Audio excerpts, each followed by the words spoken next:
participated in his performance. Suddenly, he remembered the young, innocent soldiers of the past. They brought him supplies, expressing their gratitude for Rual's sacrifices. He had fought valiantly for his country, inspired by their hopeful, naive eyes. But in the end, after the war concluded, he was betrayed and killed by his own rear guard. The children, transformed into berserkers for the potion's testing, met their deaths in despair. After observing the results of his work, Rual proceeded to the second floor. There, 110 people would consume the potion, continuing the experiment with his creation.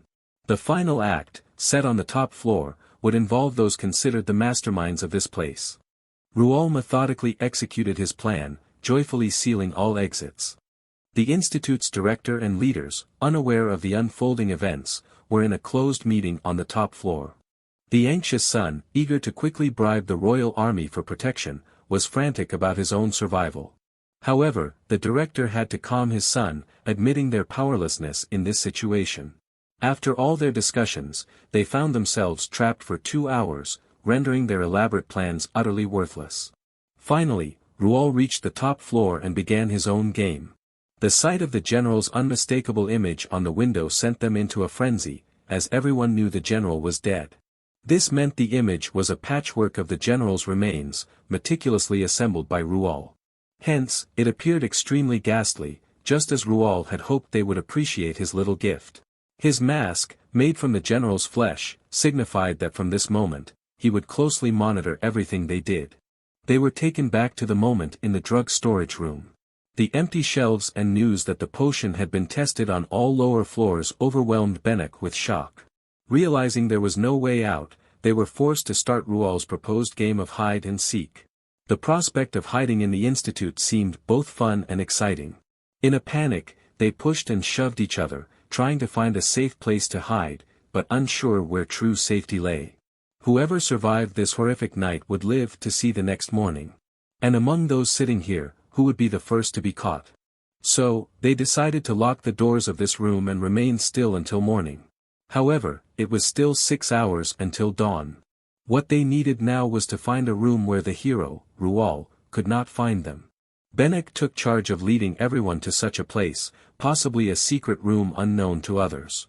She expressed a wish to have some coffee to start the evening, a suggestion not warmly received.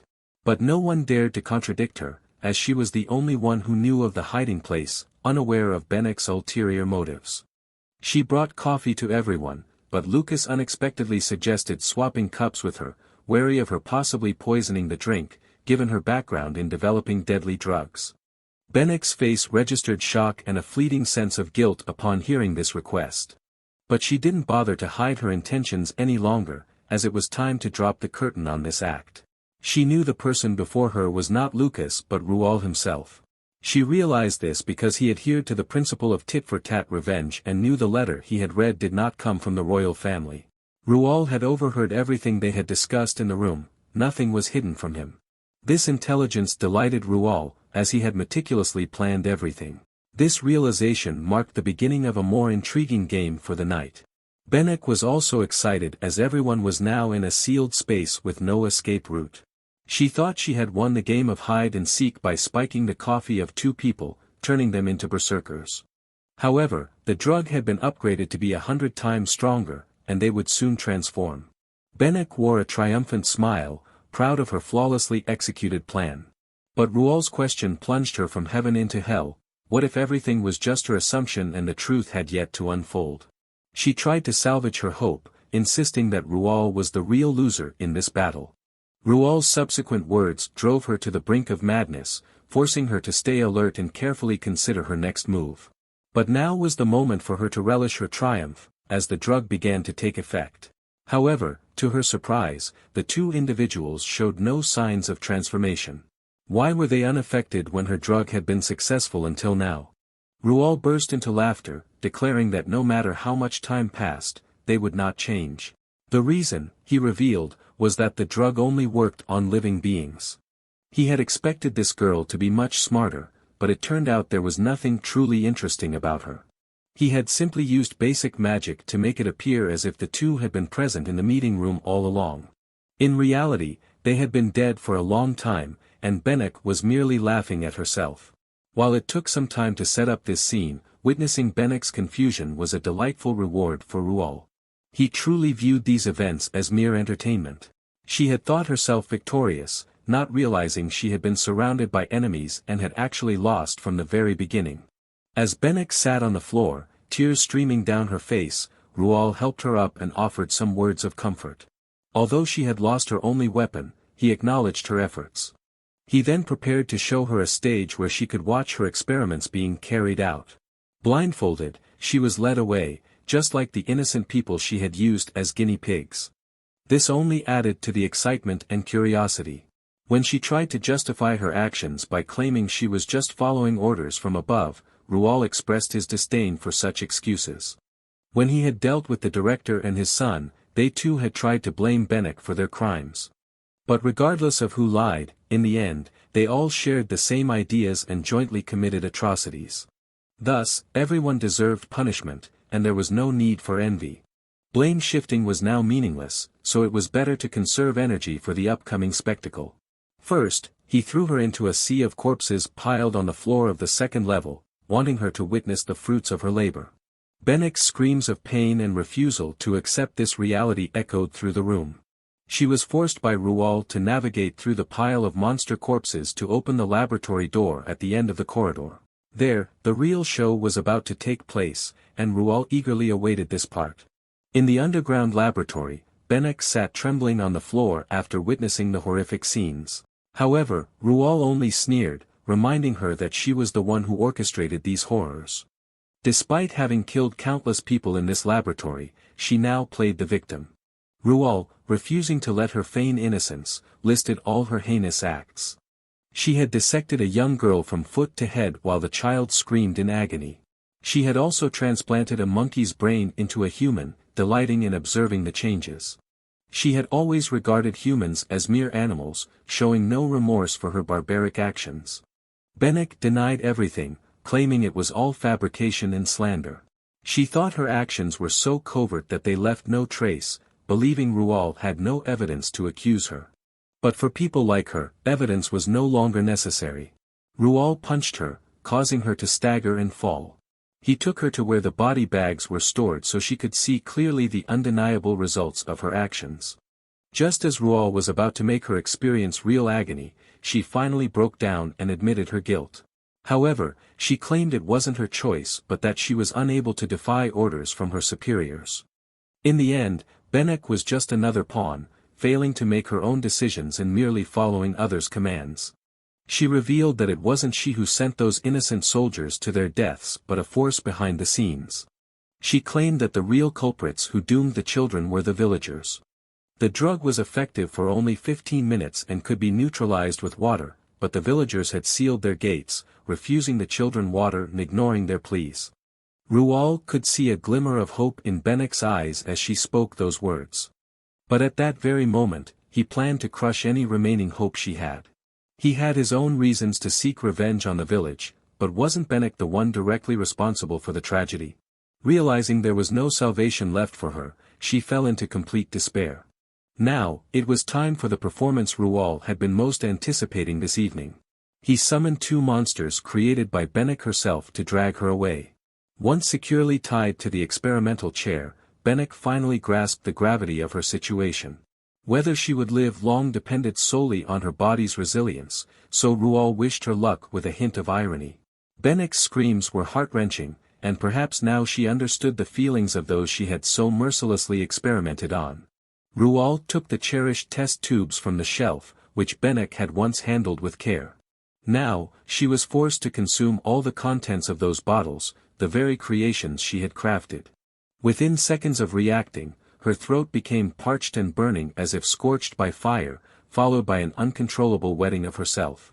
This embarrassing scene was further marred by a foul-smelling fart, causing Rual to wrinkle his nose. The intense stomach pain left her too delirious to feel any shame. This was followed by violent vomiting, turning her into a filthy, gushing mess. In agony, Benek pleaded with Rual for release, but he refused. He offered to temporarily boost her body's stats, but only for a specific duration. However, if she agreed, he would still allow her to drink an antidote. But the critical condition was that she must prepare it herself, right in front of him. Despite her trembling hands and clouded mind, this was her only path to salvation at the moment. This seemed impossible, yet Rual generously granted her this last favor. She had to seize the opportunity quickly, as soon she would not even be able to stand. Rushing to the laboratory table, she muttered about not dying while working feverishly. After several failed attempts, she finally succeeded, a gleeful smile spreading across her face. This was her greatest achievement in her entire research career. The potion she held was her salvation from impending death and a path to victory. She proudly declared that in terms of intelligence, few could surpass her at this moment. But before she could fully relish her triumph, Rual delivered a blow as startling as thunder. This was just the first vial. She had to quickly move on to experiment with the second vial on herself. He had promised her life, but only in the sense of prolonging it a bit longer. He vowed to diligently record this experiment and hoped Benek would fully embrace it. Benek continuously pleaded for forgiveness and promised to do whatever he wanted, just to be spared. However, Rual was indifferent, knowing that no amount of apologies could be heard by the dead. Vial after vial was forcibly poured into her mouth, each taking effect. The unbearable itching and red welts nearly broke her, but she still managed to concoct the antidote. This process repeated 40 times, yet Rual showed no signs of stopping. He watched her collapse on the ground, voiceless, but his thirst for vengeance was still unquenched. He tried to pour the 41st vial into her mouth, but it seemed to be her absolute limit. Looking at Benek's rigid body on the floor, Rual calmly recorded the time and date of her departure from this world. It was a fitting and perfect end for a mad, barbaric scientist. He joyfully noted in his records that it was an accidental death and quickly subdued the two monsters behind him. Leaving the place, Rual realized that the earlier rain had ceased, as if the heavens had sanctioned his actions. The scent of the earth after the rain was refreshingly pleasant, lifting Rual's spirits more than usual. His next destination was the village where devils masquerading as innocents resided. They would pay with their lives for denying water to the transformed soldiers. Rual was determined that they would die dismembered, with no one to save them, and he would show no mercy. He walked alone through the dark forest, unafraid, with only a small lantern in hand, heading towards the village. In the village, innocent children playing outside were called back home by their mothers as dusk fell. One house was home to a mother and her two children, as their father was guarding the village entrance. Suddenly, two pitifully beautiful sisters arrived, seeking help from the father. Claiming they were lost, they aroused no suspicion in him. In fact, he warmly opened the village gates to welcome them, offering them to stay as long as they liked, as many traders had been welcomed in this border village. After finishing his shift early, he brought the sisters home for dinner. The elder sister explained that their father was gravely ill, and they had gone to the capital to sell goods to afford his medicine, quickly gaining the couple's sympathy. The younger sister was introduced as shy and reticent, always silent and observant. The couple comforted the young girl, encouraging her to feel at home as they also had children of a similar age. The husband, worried about the presence of monsters in the area, suggested the girls stay the night for safety. He assured them that as long as they were in the village, they were safe under the protection of a skilled knight. The girls readily agreed and then presented a bottle of perfume made from flowers in their garden as a gift, delighting the couple. The village chief was sitting silently near the gate, taking over the guard duty for the night since there were guests. He sat there, hoping for a significant event the next day. While it sounded mysterious, everyone was confident this event would bring great joy to the village. During the night, as the sisters slept soundly, the younger one suddenly screamed and opened her eyes wide. What followed was a swift and brutal massacre of the villagers, orchestrated to rob and kill. It turns out that this was the modus operandi of the village, exploiting everything they could from wayfarers seeking shelter. The two children had been heartlessly stripped of their hair and then buried in the cold ground. The next morning, the villagers resumed their normal activities, switching shifts and waiting at the gate for their next victim. The children of the village, oblivious to the dark happenings, continued to play innocently. Not long after the shift change, the gatekeeper heard a knock and curiously peered through the peephole. To his shock, he saw the face of the younger sister, now wearing a terrifying smile. Stammering, he questioned how she could possibly be back. Before he could react, the girl revealed herself as Rual, who blasted the gate open to expose the village's sins. Introducing himself as the resurrected hero long spoken of, he had returned to avenge the innocent lives lost and make the villagers pay for their deeds. Rual's appearance in the village surprised everyone, from the elders to the children, stirring unease in their hearts. The most common question was why the former hero had come to such a remote, insignificant place. The village chief, an elderly man, approached Rual with a pitiful smile, inquiring about the hero's unexpected visit. He argued that their small, isolated village had no reason to attract such a distinguished guest. But if the chief had forgotten their past actions, Rual was there to remind him. He recounted how, years ago, bizarre monsters had passed through the village, begging for water, but were denied even a single drop. The chief maintained a benign smile, insisting that their peaceful village could never engage in such acts. However, Rual was determined to uncover the truth before laying waste to the village, a mass grave of dismembered bodies. He vowed that if even one person remained, he would save them and not give up. The surviving older children, now huddled together in fear, realized their imminent demise but harbored deep resentment in their hearts. The monsters grabbed a young boy as if he were merely an ant, ignoring the desperate pleas of his older sister. They poked their fingers into the boy's eye sockets, callously removing his innocent, bright eyes. Seeing no further use for him, as he would be worthless to sell, the monsters decided to end the boy's life. The sister's heart-wrenching scream was haunting, bringing tears to the eyes of anyone who heard it. But in this moment of utter despair, Rual unexpectedly appeared to save them. He ordered the monster to put the boy down, but before it could even refuse a second time, Rual had already cleaved the creature in two. The other monsters, terrified at witnessing the demise of their kind, attempted to flee but were swiftly eradicated by Rual. Rual gently lifted the boy onto his lap and called for a healer to attend to him. Despite their efforts, the boy could no longer see the sunlight, as his eyeballs had been crushed. Rual had arrived too late to save the innocent victims. The boy's older brother held him tightly, sobbing in agony at the sight of the current situation. He refused to listen to anything Rual said, resentful that Rual's late arrival and his immense power couldn't protect them. If only the boy had a fraction of Rual's strength, the village's fate might have been different. Rual understood this pain, empathizing with the loss of family and loved ones. He decided to give the boy his constant companion, a dagger. He encouraged the boy to use it as motivation to protect those around him as he grew up. The boy would eventually become one of the finest soldiers in the royal army. But during a poison experiment, he remained unaware, focused only on repaying Rual for saving his life.